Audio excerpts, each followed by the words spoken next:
intimacy, there has to be boundaries. And secrecy is not one of them. Yeah. Her freedom of choice in the matter should not be hindered, whether she's dating her age group or an older person, which we don't wish for her. And describe to her the different types of abuse and associated warning signs. We are not saying every dating relationship will end in abuse, but it's a nice to know so that you look out for these things.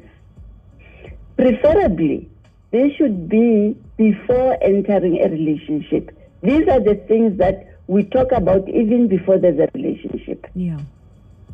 A sugar daddy, sugar baby relationship is not exempt because there's very little bargaining power on the part of the young child. Most of them are very abusive.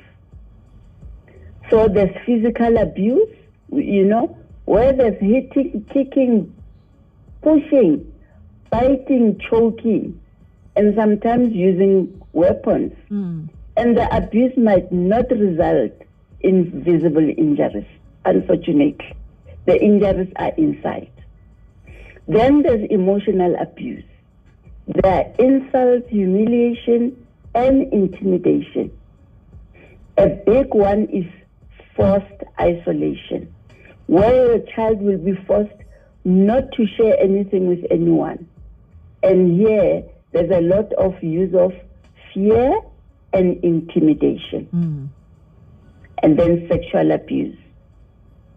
Any act that impacts on someone to control their own sexuality and the conditions surrounding it. It can be forced, pressuring one into activity such as no protection or birth control is allowed. That's abuse. Yeah. And then financial abuse, using financial power and materials for control.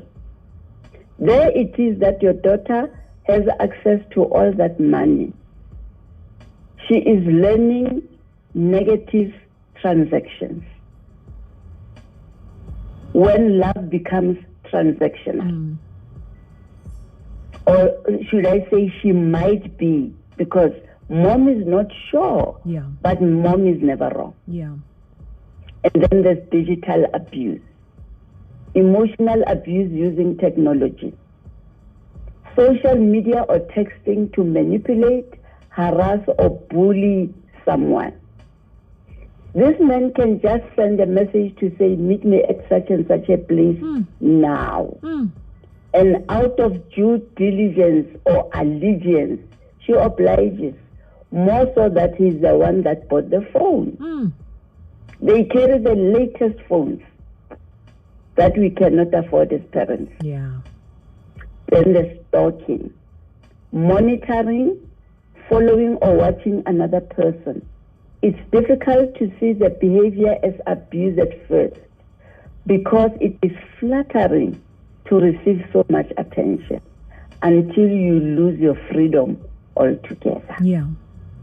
So, mom, explain the difference between lust, infatuation, and love.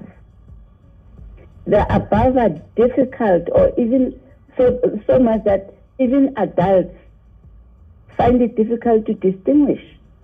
Imagine how it is for a teenager experiencing many new feelings for the first time. The can't eat, can't sleep feelings, goosebumps, and butterflies. They go with infatuation, but not necessarily love. Love takes time to grow, but infatuation may happen instantly. And what I notice with such liaisons or love relationships, there is no time to grow the relationship. Always put the cart before the horse. In no time, it was at a peak. Tomorrow, it's flat. It is over. So talk realistically to your daughter about sex, which is what most parents fear or are embarrassed about.